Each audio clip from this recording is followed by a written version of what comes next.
सुप्रभात। मैं अनुपम सिंह, शारीरिक एवं स्वास्थ्य शिक्षिका, केंद्रीय विद्यालय नंबर 1 शाहजहांपुर द्वितीय पाली से आज राष्ट्रीय खेल दिवस के उपलक्ष्य पर मेजर ध्यानचंद से संबंधित कुछ बातें आपके सामने प्रस्तुत कर रही हूँ। ये उस समय की बात है जिस समय हमारे देश में अंग्रेजों का शासनकाल था।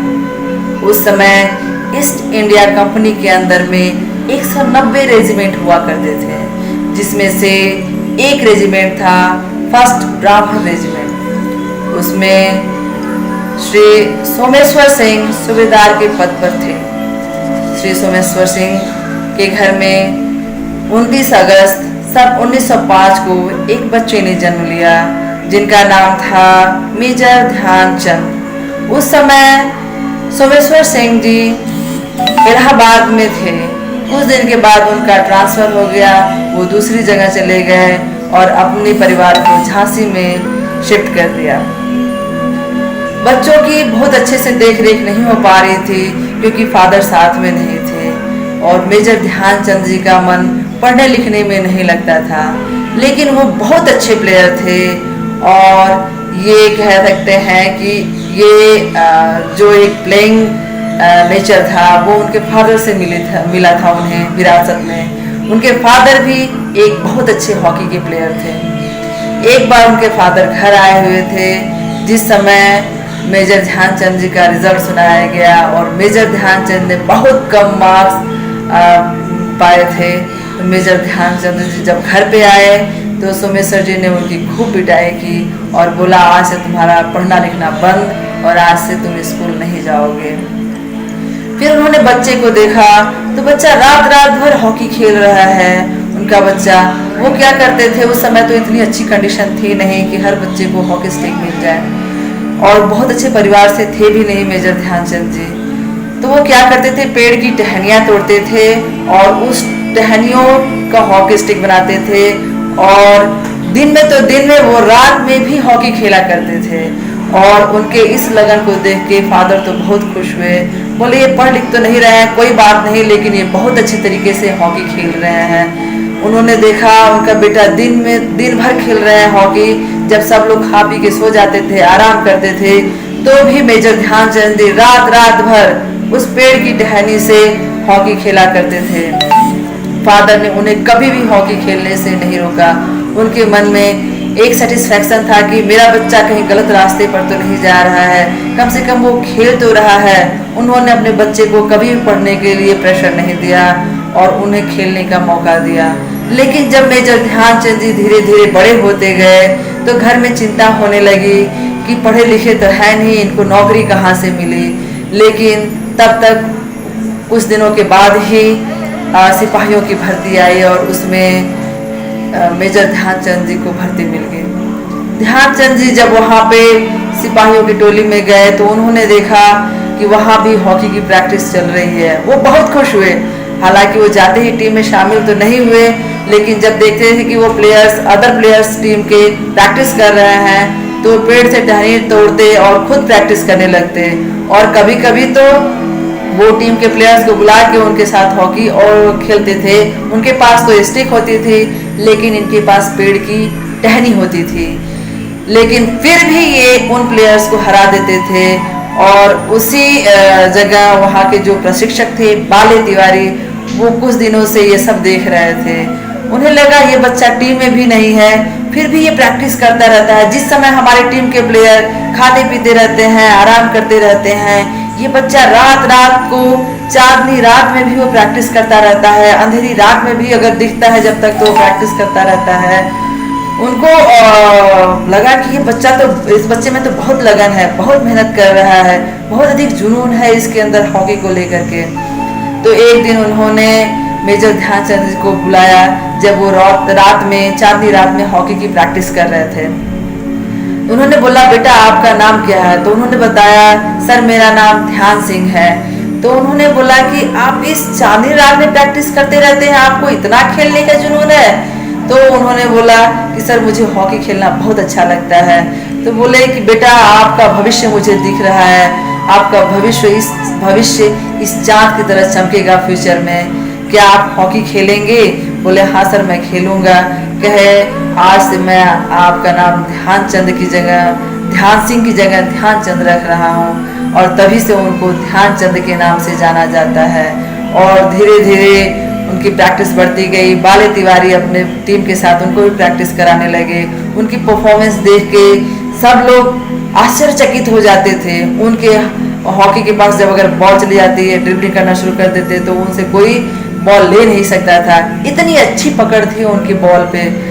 लेकिन धीरे धीरे कुछ दिन तक तो उन्हें बाहर खेलने जाने का मौका नहीं मिला।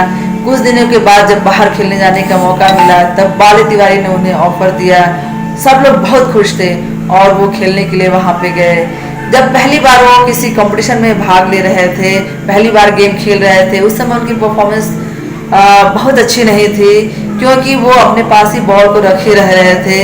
बाले तिवारी ने उन्हें कंपटीशन के बाद बुलाया। बोले बस बेटा अपने पास ही बॉल रखने से हम मैच जीत नहीं जाएंगे, हम गोल नहीं कर पाएंगे, इसमें पास भी देना पड़ता है। मेजर ध्यानचंद जी को ये सब कुछ बुरा नहीं लगा। उन्होंने दिन पे दिन अपनी परफॉर्मेंस सुधारने की कोशिश की और टीम से अच्छा खासा कोऑर्डिनेशन उनका बना। और जहाँ भी वो जिस भी कंपटीशन में पार्टिसिपेट करते, जहाँ भी मैच खेलते, वो जरूर उनकी टीम विनर होती। धीरे धीरे मौका उनको ओलंपिक में जाने का मिला। सन 1928 के ओलंपिक में उन्होंने पार्टिसिपेट किया और उनकी टीम विनर रही। सन 1932 के ओलंपिक में भी उन्होंने भाग लिया, वहाँ पे भी उनकी टीम विनर रही। जब 1932 के ओलंपिक के समय वो अभ्यास मैच कर रहे थे तो एक औरत अपनी छतरी लेके आई। उन्हें लगा कि इनकी हॉकी स्टिक में कुछ ऐसा लगा है, तभी उनके साथ ऐसा होता है कि बॉल उनके पास चली आती है। लेकिन ऐसा कुछ नहीं है। कहते हैं करत करत अभ्यास ते जड़मति होत सुजान, रसरी आवत जागते सिर पर परत निशान। और उन्होंने अपनी छतरी दिया। बोले कि आपको हॉकी स्टिक से नहीं खेलना, अपनी छतरी से जरा गेम खेल के दिखाइए। ध्यानचंद जी मुस्कुराए और उनसे छतरी लिया और खेलना शुरू कर दिए। और देखा गया कि कोई भी उनके परफॉर्मेंस में डिफरेंस नहीं, उस छतरी से भी वो गोल करते रहे। उन्होंने कुछ देर तक छतरी से भी खेला। सब लोग परेशान रहते थे कि ऐसा क्या है कि उनकी हॉकी स्टिक पे आपके पास हमेशा बॉल लगी रहती है, उनसे कोई बॉल ले नहीं पाता है। जहां वो जाते हैं बॉल वहां चली जाती है, कोई चुंबक तो नहीं लगा है उनकी स्टिक में। उनकी स्टिक को भी तोड़ करके देखा गया। लेकिन कहते हैं ना, जब कोई किसी बंदे के अंदर जुनून सवार हो जाता है कोई भी काम करने के लिए तो वो सब कुछ करते हैं। हालांकि वो पहले मैच में सक्सेस नहीं थे। जब तक हम हारेंगे नहीं तो जीतेंगे कैसे? तब तक हमें कहते हैं गिरते हैं सहतवार ही मैदान जंग में, वो तिफल क्या गिरे जो घुटनों के बल चले। जब उनकी परफॉर्मेंस पहले ही मैच में अगर डाउन थी, उस समय अगर उन्होंने गेम छोड़ दिया होता तो वो आगे कभी नहीं बढ़े होते। लेकिन वो ऐसे थे कि उनके अंदर जुनून था, आत्मविश्वास था और वो आगे ही बढ़ते रहे। इसके बाद सन 1936 में बर्लिन में ओलंपिक हुआ और ये सब उस समय जो भी ओलंपिक का काम और सारी व्यवस्था थी हिटलर के अंडर में थी। उस समय जब ये लोग खेलने के लिए गए तो जर्मनी वालों ने पहले ही बोल दिया, उनसे मैच करने के लिए कहा। जाते ही अभ्यास मैच उन्होंने जर्मनी के साथ खेला और उसमें 1-4 से वो मैच हार गए थे। तो जर्मनी वालों वो लोग थोड़े से अभ्यास मैच था तो इसलिए आसानी से खेल भी रहे थे, बिल्कुल इजी थे। फिर जर्मनी वालों को ऐसा लगा कि शायद ये टीम उतनी अच्छी नहीं है। मैच चलता रहा। एक ग्रुप से फाइनल में इंडिया पहुंची और दूसरे ग्रुप से जर्मनी, और लास्ट में इंडिया और जर्मनी का फाइनल मैच हुआ। इस मैच को देखने के लिए हिटलर भी स्टेडियम में था। हालांकि जर्मनी वालों को पहले ही पता था कि इंडिया से उनका मैच हो चुका है और इंडिया हार चुकी है, तो उनको विश्वास था कि शायद इंडिया हार जाएगी और हमारा देश ही इसमें विनर रहेगा। उनके अंदर एक कॉन्फिडेंस दिख रहा था, उनके प्लेयर्स के अंदर एक कॉन्फिडेंस दिख रहा था। जब दोनों टीम के प्लेयर्स मैच पे उतरे फाइनल मैच के लिए तो स्टेडियम पूरी तालियों की गड़गड़ाहट से गूंज उठा। इंडिया और जर्मनी के बीच में मैच शुरू हो गया। फिर इसके बाद मैच हाफ टाइम तक तो चलता रहा, उसमें काफी स्ट्रगल रहा, लेकिन भारतीयों ने उसमें बहुत बनाई थी। ये सब देख करके जब दूसरा हाफ टाइम शुरू हुआ तो जब मेजर ध्यानचंद जी गोल करने के लिए पहुंचे तो गोलकीपर ने सीधे हॉकी इनके मुंह पे ही मार दिया और उससे मेजर ध्यानचंद जी का दांत भी टूट गया। वो ड्रेसिंग के लिए गए। सब बोले कि आपको चोट लग गई है, आप मत खेलिए। बोले ना, मैं एक सिपाही हूँ और हार नहीं मान सकता और मैं जरूर खेलूंगा। और प्लेयर्स बोले, दादा हम इसका जवाब, इस ईंट का जवाब पत्थर से देंगे। मेजर ध्यानचंद ने बोला, नहीं, अगर हम ऐसा करेंगे तो हमारे और उनके में अंतर क्या रह जाएगा। उन्होंने कहा, हम इसका जवाब उनको हॉकी के फील्ड पर देंगे, हॉकी के ग्राउंड पर देंगे। फिर धीरे धीरे जब वहां पे वो पहुंचे, उन्होंने और जोश खरोश से पूरी टीम ने गेम खेलना शुरू कर दिया। और उस समय क्या कंडीशन थी कि मेजर ध्यानचंद जी हॉकी गोलकीपर के पास बॉल को लेके तो जाते, लेकिन फिर वहां से तुरंत बैक करते बॉल को, और फिर पूरे ग्राउंड में वो मैच चलता रहता, फिर लेके जाते, फिर गोलकीपर से बॉल को टर्न करके लेके आते पीछे। ऐसे कई बार चलता रहा। पूरा स्टेडियम जर्मनी के प्लेयर्स का मजाक उड़ाता रहा, जर्मनी के प्लेयर्स खींचते रहे, लेकिन वो कुछ कर भी नहीं पा सकते थे। लेकिन इसके बाद भी 2 गोल उसके बीच में मेजर ध्यानचंद ने कर ही दिया और लास्ट में इंडिया की टीम जीत गई। जब इंडिया की टीम जीत गई तो फिर हिटलर जब इन लोगों को मेडल पहनाने के लिए आया तो इनको मेडल पहनाया और उसके बाद बोला कि आप मेरी ऑफिस में आइए और मुझे आपसे कुछ बात करना है। मेजर ध्यानचंद जी ने कहा, ठीक है मैं आता हूँ सर। और ये हिटलर से मिलने गए। ये उस समय हालांकि पता है सबको कि हिटलर एक तानाशाह शासक था, हर कोई डरता था हिटलर से, लेकिन ये बिल्कुल डरे नहीं। हिटलर ने कहा, मैं क्या करते हो इंडिया में? तो बोले कि मैं एक नायब हूँ। तो उन्होंने बोला कि मैं तुम्हें यहाँ फील्ड मार्शल बना दूंगा, ऐशो आराम की जिंदगी जीना। इन्होंने बोला कि देखिए साहब, मैं एक ठेठ हिंदुस्तानी हूँ और मुझे चंद चांदी के सिक्कों के लिए अपने देश को नहीं छोड़ना है। मैं खेलूंगा तो अपने हिंदुस्तान के लिए ही और यहाँ के लिए नहीं खेलूंगा। उन्होंने हिटलर का ऑफर ठुकरा दिया। हिटलर ये सुन के बहुत अधिक खुश हुआ कि इस बंदे के अंदर देखा वो अच्छा प्लेयर होने के साथ साथ मेजर ध्यानचंद जी के अंदर अपने देश के प्रति त्याग और बलिदान भी था। मेजर ध्यानचंद जी वहां से लौट आए। हालांकि उसके बाद कुछ दिनों तक 2 बार 1940 में और 1944 में ओलंपिक नहीं हो पाया द्वितीय विश्व युद्ध के कारण। तब तक काफी टाइम हो चुका था, लेकिन मेजर ध्यानचंद जी लगे रहे अपने यहाँ बच्चों को कोचिंग देते रहे, उनको हमेशा कोचिंग देते रहे, उनको हमेशा बताते रहे कि कैसे क्या खेलना है, कैसे हम हिट करेंगे, कैसे पास करेंगे, कैसे गोल करना है। एक बार तो बताते हैं कि जब वो वहाँ पे ग्राउंड में थे तो उन्होंने गोल किया और सारा गोल बार से जो गोल पोस्ट का बार था उससे होता गया। बोले कि अगर कोई ऐसा कर देगा तो मैं उसे 10 रुपये दूंगा। लेकिन प्लेयर्स बताते थे कि हम लोग दिन भर प्रैक्टिस करते रहते, ऐसा नहीं हो पाता था। कहते हैं कि उनका हालांकि उसके बाद उनको मौका नहीं मिल पाया, उनके परिवार की परिस्थिति उसके बाद काफ़ी बिगड़ती चली गई।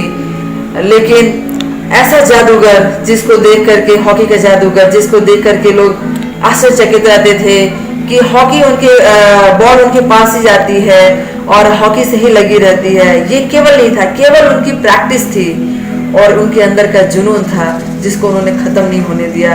कहते हैं सब लोग आजकल शिकायत करते हैं कि हमारे बच्चे पढ़ते नहीं, हमारे बच्चे काम नहीं करना चाहते हैं। कहते हैं किसी बंदे ने कहा है, if you don't want to do work then choose the work of your interest. उन्होंने अपने इंटरेस्ट का काम चुना और उसमें सक्सेस रहे। उन्होंने बताया था कि मैं हॉकी खेलते समय बहुत दौड़ता नहीं हूँ, मैंने प्रैक्टिस बहुत की है, हालांकि बॉल मेरे पकड़ में रहती है, कोई उसे ले नहीं सकता है, लेकिन मुझे पता होता कि मैंने जब सामने वाले बंदे को पास दिया है तो नेक्स्ट पास कहाँ आएगा। नेक्स्ट पास जहां तक आता था मैं टहलते टहलते गेम के दौरान वहां पहुंच जाता था और इजीली बॉल मेरे पास चली आती थी। लोगों को लगता था कि मेरे हॉकी स्टिक में कुछ लगा है, ये कुछ नहीं है, केवल ये एक्सपीरियंस था, ये एक मेहनत थी, ये एक उनकी स्ट्रेटजी थी जो कि उन्होंने अपने अभ्यास के दौरान प्राप्त की थी। जब तक आप प्रैक्टिस नहीं कर सकते, जब तक हम प्रैक्टिस नहीं करेंगे, सक्सेस नहीं हो सकते हैं। इस महान हॉकी के जादूगर को इनके कर्तव्य के कारण हम अभी भी इनको याद करते हैं और जहाँ तक मेरा ख्याल है कि इनके जैसा अब तक हॉकी का प्लेयर कोई हुआ नहीं है और अब भविष्य में भी शायद कोई ऐसा प्लेयर नहीं होगा। ये इतने अच्छे प्लेयर थे, इतने अच्छी ऊंचाई तक पहुंचे, लेकिन ये जमीन से ही जुड़े रह गए। बहुत अच्छे इंसान थे। एक बार की बात है, इनके यहाँ प्रेस वाले कुछ पहुंचे और इनसे काफ़ी बातचीत भी हुई। उन्होंने इनकी बात को भी रिकॉर्ड किया। फिर उन्होंने बोला कि सर मैं आपकी कुछ फ़ोटो ले सकता हूँ। बोले नहीं, आप मेरी फ़ोटो नहीं ले सकते हैं। उन्होंने कई बार मना किया। तब उन्होंने बोला कि सर आपसे मैं बार बार कह रहा हूँ, फ़ोटो के लिए क्यों मना कर रहा हूँ? क्योंकि उन्होंने बताया कि देखिए मैं ऐसी कंडीशन में हूँ, उनकी पैंट फटी हुई थी घुटने के पास से, अगर आप मेरी फ़ोटो लेंगे तो फिर फ्यूचर में कोई भी बंदा हॉकी खेलना नहीं चाहेगा। उन्हें लगेगा कि एक हॉकी प्लेयर की ऐसी कंडीशन है तो फ्यूचर में कोई भी प्लेयर हमारा हॉकी प्लेयर नहीं बनेगा, क्योंकि इसमें उसे वो इकोनॉमिक कंडीशन नहीं दिख रही है हॉकी प्लेयर की, जो क्रिकेट में है, लॉन टेनिस में है। लेकिन फिर भी जब तक जिए तब तक लगातार हॉकी की ट्रेनिंग देते रहे और अपने देश के लिए का त्याग और बलिदान अलग ही रहा।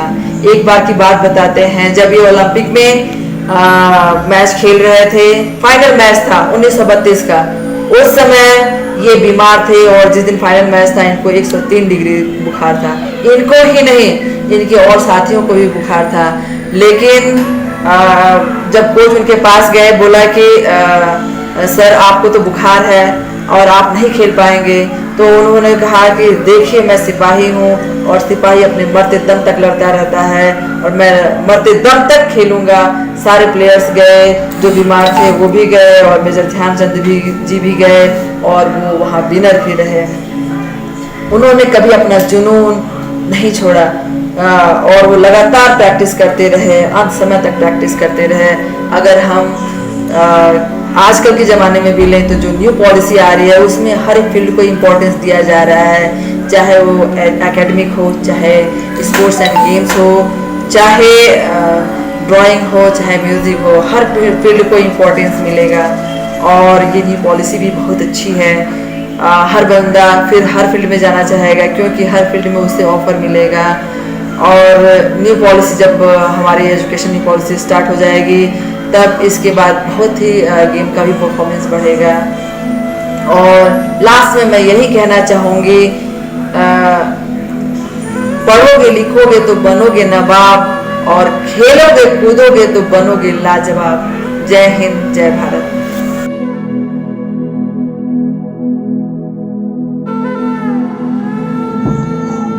Good morning everybody. The significance of National Sports Day is to spread the importance of sports and fitness in the country.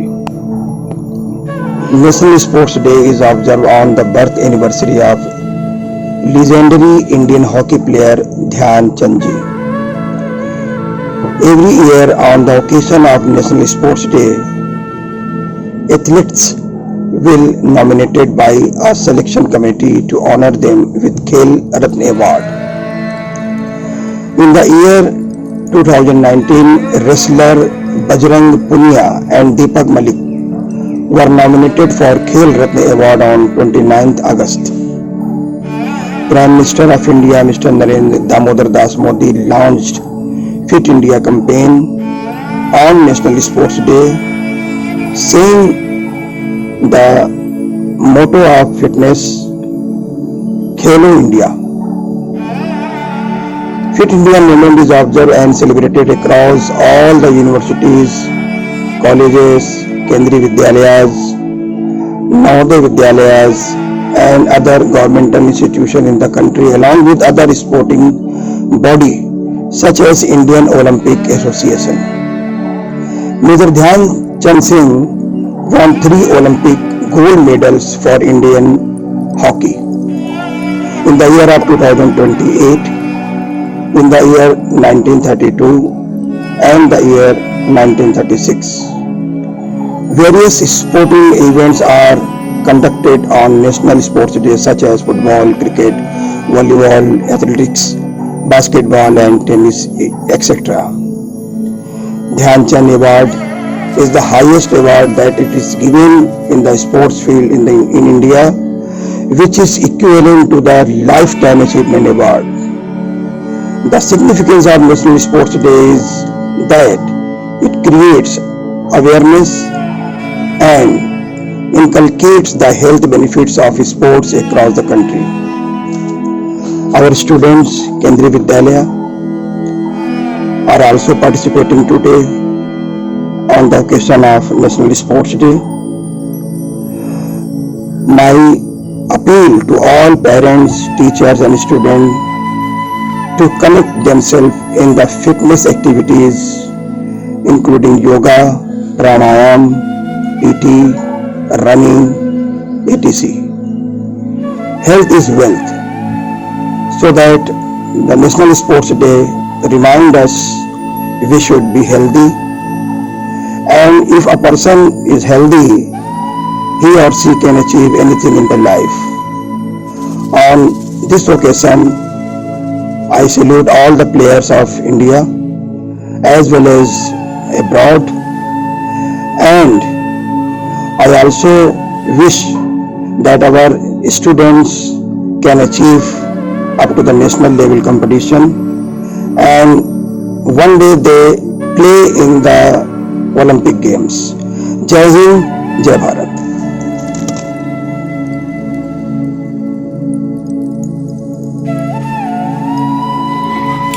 हर साल की भांति इस वर्ष भी हॉकी के जादूगर मेजर ध्यानचंद के जन्मदिन के अवसर पर केंद्रीय विद्यालय नंबर 1 शाहजहांपुर में भी खेल कूद कार्यक्रम का आयोजन हो रहा है।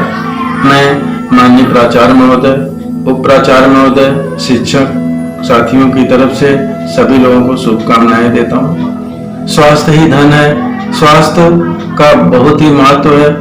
अगर स्वास्थ्य ठीक है तब आपको जो है धन संपत्ति भी जो है अच्छी लगती है।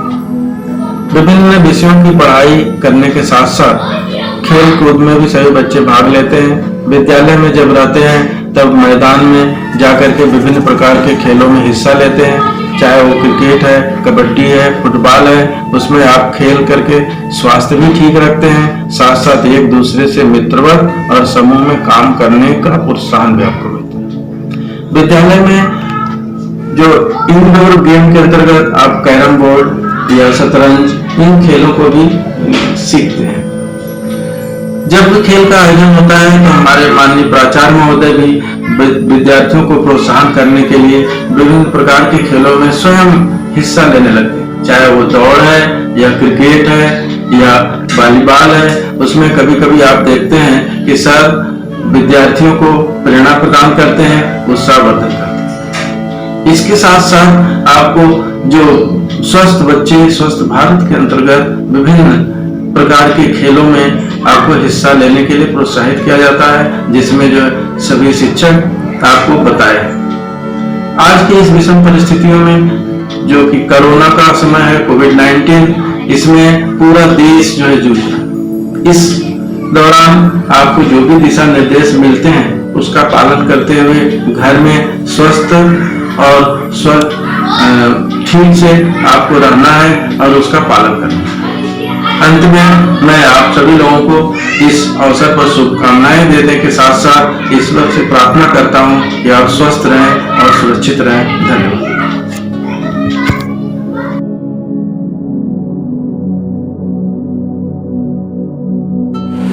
शुभ मध्याह्न। मैं दीर्घा आज कोरोना के विषय में अपने कुछ विचार लेकर प्रस्तुत हुई हूँ।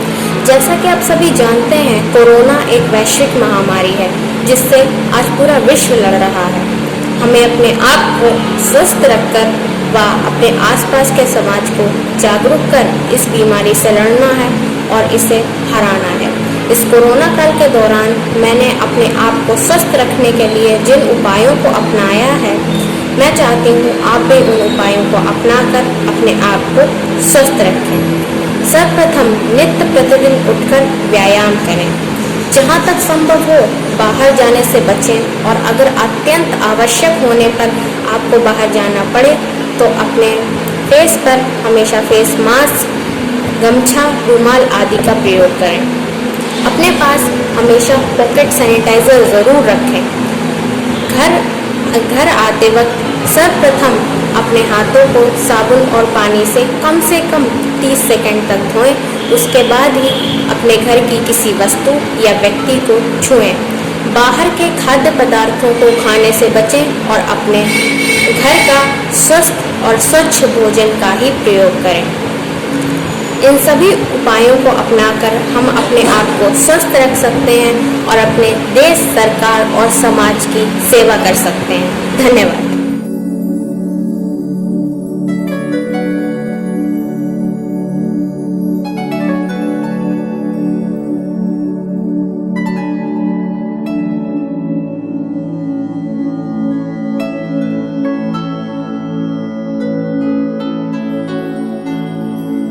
किसी खिलाड़ी की महानता को नापने का सबसे बड़ा पैमाना है कि उसके साथ कितनी किंवदंतियां जुड़ी हुई हैं। इस हिसाब से तो मेजर ध्यानचंद का कोई जवाब नहीं था।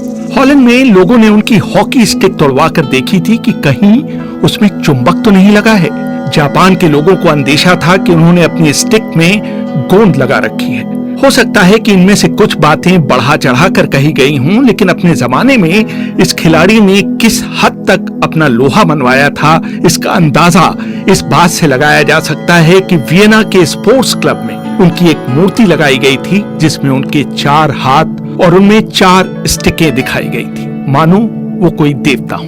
पूर्व ओलंपियन कमांडर नंदी सिंह ने बीबीसी से बात करते हुए कहा था, अब दुनिया कहती है जी उनके हॉकी के साथ बॉल जो है चिपक जाता था। वो एक ऐसे प्लेयर थे जो कि बॉल को अपने पास रखते ही नहीं थे। ये गलत ख्याल है कि वो बहुत ड्रिबलिंग करते थे। वो बिल्कुल ड्रिबल नहीं करते थे। वो एकदम पास देते थे, सही पास देते थे और एक इंच का मिना हुआ पास देते थे, जो कि आगे जिसको देना है पास, जिसको रिसीव करना है उसको कोई तकलीफ ना हो। उसके राइट फुट के सामने बॉल खड़ा हो और वो आगे लेके भागे। उनकी जो काबिलियत थी वो सबसे अच्छी वो थी गोल स्कोरिंग। किसी भी एंगल से वो गोल स्कोर कर सकते थे, कहीं भी हो। उन्होंने बॉल जो है वो जैसा ऐसे है कि जो 2 पोल हैं उनके दिमाग में गड़े हुए और उनके बीच में से बॉल जाना है। उनकी स्कोरिंग पावर बहुत ही अच्छी थी। ध्यानचंद की सौम्यता और नेक नियति के सभी कायल थे। ध्यानचंद की पत्नी स्वर्गीय जानकी देवी ने एक बार बीबीसी को उनके बारे में एक दिलचस्प किस्सा सुनाया था। कलकत्ता गए खेलने को तो एक पीरियड में इनको सर में होके मार दिया। उन्होंने उस लड़के का पीरियड का कमरा थपथपाया, सब आ गई था, कोई बात नहीं। अब 10 मिनट हो गए थे खेलने का, 10 मिनट में उनने 3 गोल हो गई। तो कहने लगे मैंने बदला ले लिया। 1936 के बर्लिन ओलंपिक में उनके साथ खेले और बाद में पाकिस्तान के कप्तान बने INS दारा ने वर्ल्ड हॉकी के एक अंक में लिखा था, ध्यान के पास कभी भी तेज गति नहीं थी, बल्कि वो धीमा ही दौड़ते थे, लेकिन उनके पास गैप को पहचानने की गजब की क्षमता थी। बाएं फ्लैंक में उनके भाई रूप सिंह और दाएं फ्लैंक में मुझे उनके बॉल डिस्ट्रीब्यूशन का बहुत फायदा मिला। डी में घुसने के बाद वो इतनी तेजी से शॉट लगाते थे कि दुनिया के बेहतरीन से बेहतरीन गोलकीपर के लिए भी कोई मौका नहीं रहता था। 2 बार के ओलंपिक चैंपियन रहे केशव दत्त ने एक बार हमें बताया था कि बहुत से लोग उनकी मजबूत कलाइयों और ड्रिबलिंग के कायल थे, लेकिन उनकी असली प्रतिभा उनके दिमाग में थी। वो उस ढंग से हॉकी के मैदान को देख सकते थे जैसे शतरंज का खिलाड़ी चेस बोर्ड को देखता है।